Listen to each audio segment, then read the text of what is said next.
Hey guys, I'm Mark from Post and welcome to week 25 of the 2018-2019 Premier League review. If you're on a new series, what we do is take a look at past set Premier League results, we take a look at the Premier League table, and we finish off by looking at the Premier League top goal scorers. So here are the past set of Premier League results. These games were played on Saturday the 2nd, Sunday the 3rd, and Monday the 4th of February 2019. Also next to the games are their times in this video, so if you want to hear about specific matches, go to the time next to the game and you'll skip out all the other crap. But without further ado, let's get into our first match. We start with Chelsea versus Huddersfield. On loan striker Gonzalo Higuain got his first goal for Chelsea in the 15th minute as he gave the home side the lead. It came as N'Golo Kante was given the ball, turned around and slid a ball through the defence and into the box. Higuain got in front of his man, let the ball run in front of him and smashed it home at the near post. And Chelsea got the perfect chance to double their lead just before half-time as they were given a dubious penalty. Elias Kachunga brought down Cesar Azpilicueta, there's no doubt about that, but the ref pointing to the spot, there should be doubt about that. Huddersfield players were adamant that the foul happened outside the box, and for me,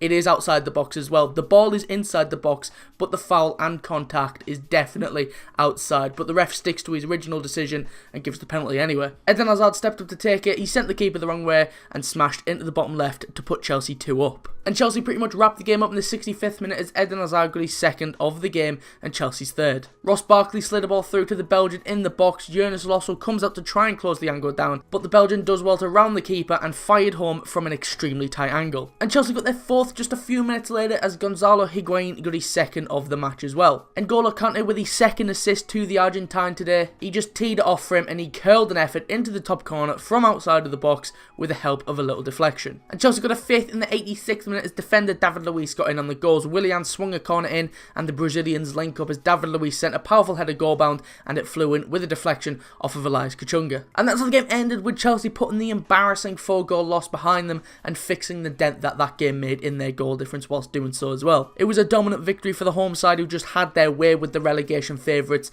This game felt pretty much must win for Chelsea, who went into the game on the end of back-to-back losses in the league, and Chelsea responded in the perfect way with a free-flowing attacking display. It's Huddersfield's 11th loss in their last 12 games as Huddersfield remain bottom and now 13 points from safety. And we move on to Manchester City versus Arsenal. For the second game in a row, Manchester City took the lead less than a minute into the match, and for the second game in a row, it was Sergio Aguero who opened the scoring with an early goal. Just under 50 seconds were on the clock, and I don't know what Iwobi was doing. Just clear the ball, you muppet. He's doing step-overs on the edge of his own box. Iwobi loses the ball on the edge of his own area to Emerick Laporte. He whipped the ball in, Aguero breaks free and heads past Bernd Leno into the net. But Arsenal levelled it up on the 10-minute mark as their captain Laurent Koscielny headed them level. A corner was swung in, Nacho Monreal is there at the front post to flick it on, and Koscielny gets away from Raheem Sterling, goes in front of Kevin De Bruyne and heads home from point blank range. But Man City went back in front just before half time when Sergio Aguero got his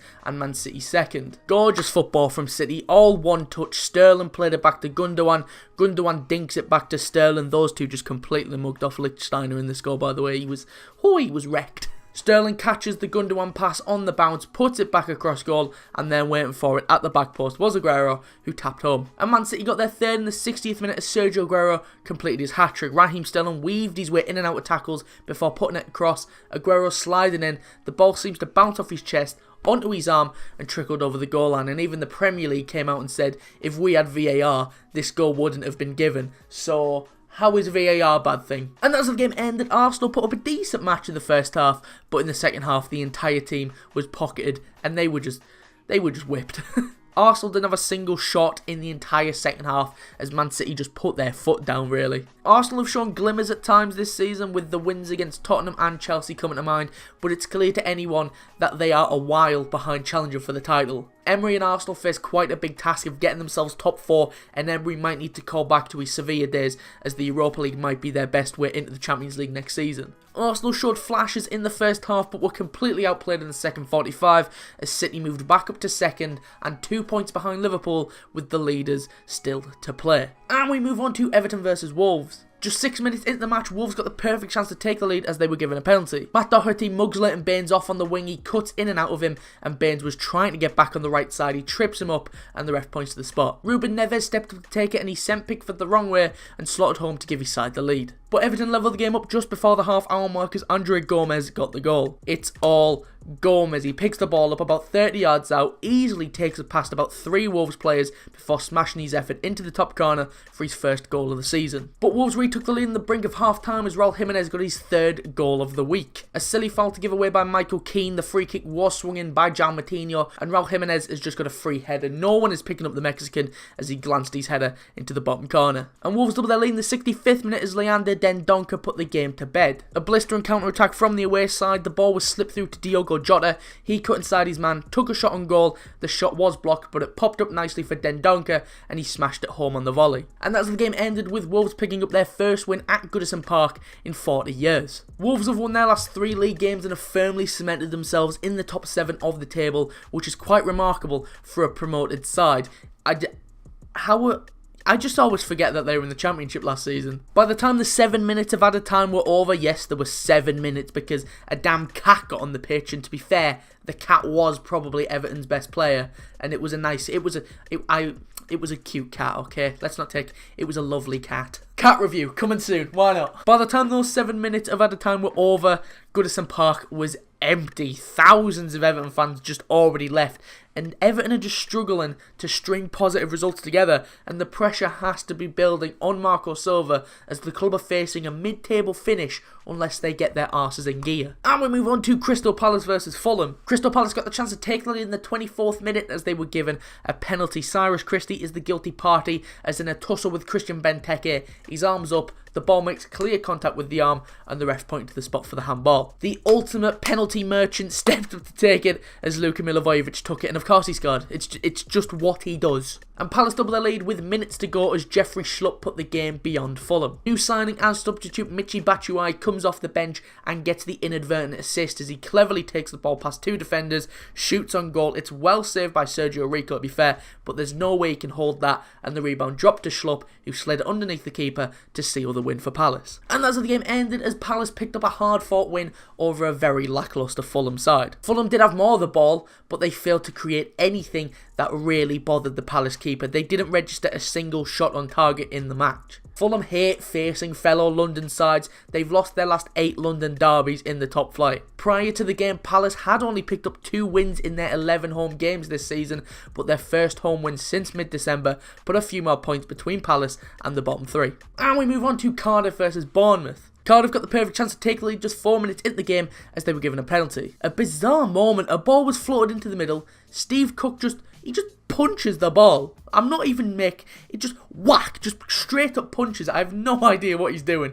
A clearer penalty as you're ever going to see. Bobby Reid stepped up to take the spot kick and he sent Artur Boruc the wrong way and slammed it home. And Cardiff doubled their lead just 15 seconds into the second half as Bobby Reid got his and Cardiff's second of the game. From kick-off, they play it back and Aaron Gunnarsson lofts one over to Bobby Reid. He looks just about onside on the far side of the pitch. He takes it towards goal, takes it past Artur Boruc and slotted it into the net, and Cardiff scored before Neil Warnock was even back on the touchline. Probably taking a piss. Who knows?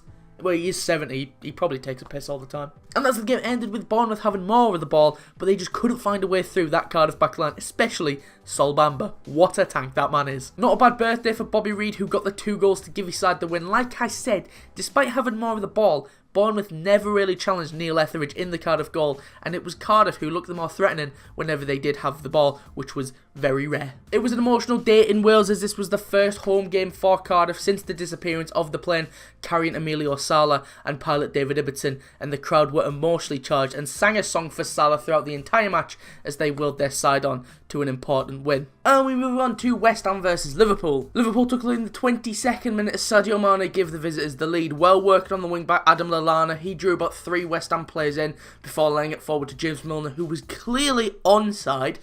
Don't go and check it. He was miles onside. I don't know I don't actually know how the ref has not flagged that for offside.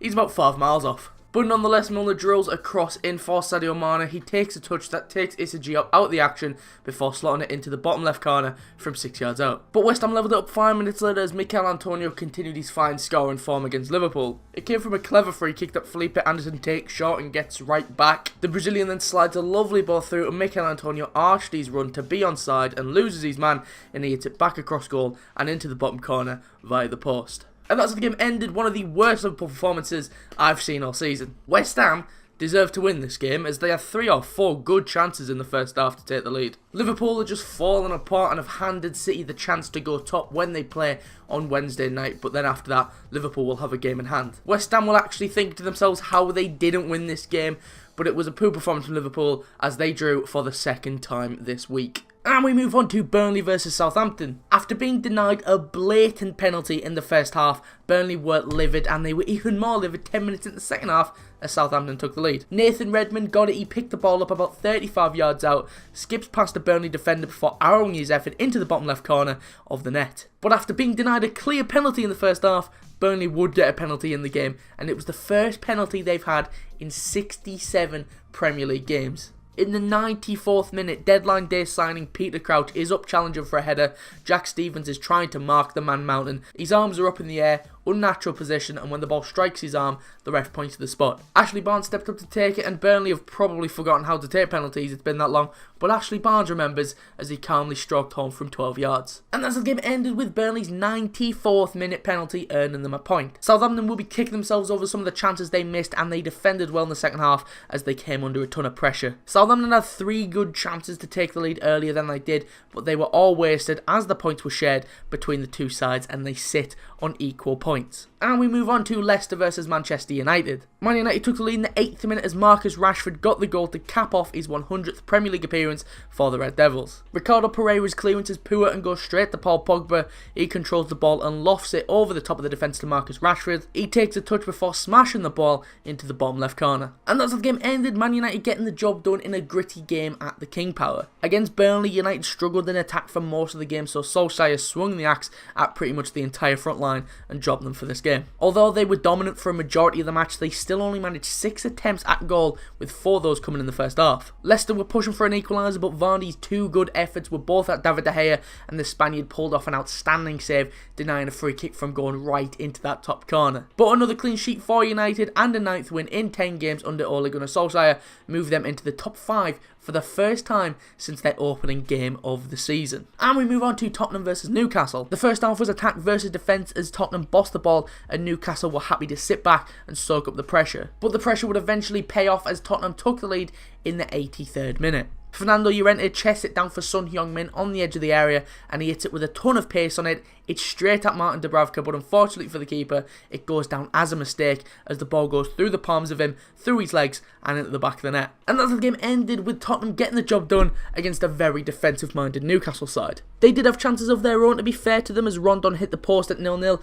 but their main focus was on getting away with a point. Tottenham did deserve the win as they were the better side, had the better chances, and have now set a new Premier League record of most games without a draw, currently at 29 league games without drawn. And finally, we've got Brighton versus Watford. Really scrappy game with neither side ever really being able to get a hold of the game. In a bad first half, Ben Foster had to deal with the only attempt on target as he kept Locadia out. Brighton improved in the second half but had to wait until the 79th minute to get their first shot on target in the second 45, again being Locadia heading goalwards. Brighton forced the trouble in the second half and Ben Foster had to make 4 good saves to earn his side a point as it ended goalless on the south coast. Right, so that's all the games I've got for this time. Before we go, let's take a look at the Premier League table and top goal scorers, starting off with the Premier League table. Starting with the top 5, and as you can see, Liverpool are still top after a draw with West Ham. Man City closed the gap to 3 points after their win against Arsenal. Tottenham are third after a win against Newcastle. Chelsea moved back into the top 4 after winning against Huddersfield, and Man United moved into the top 5 for the first time since week 1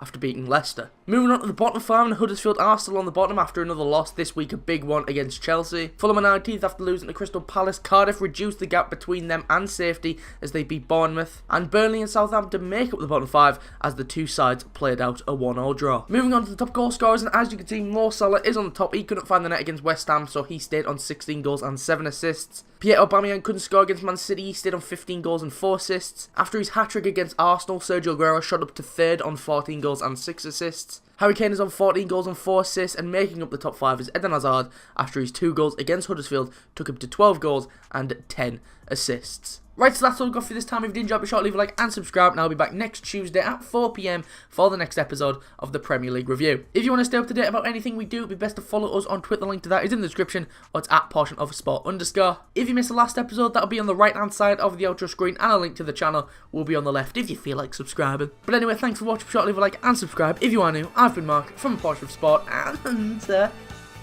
I will see you soon.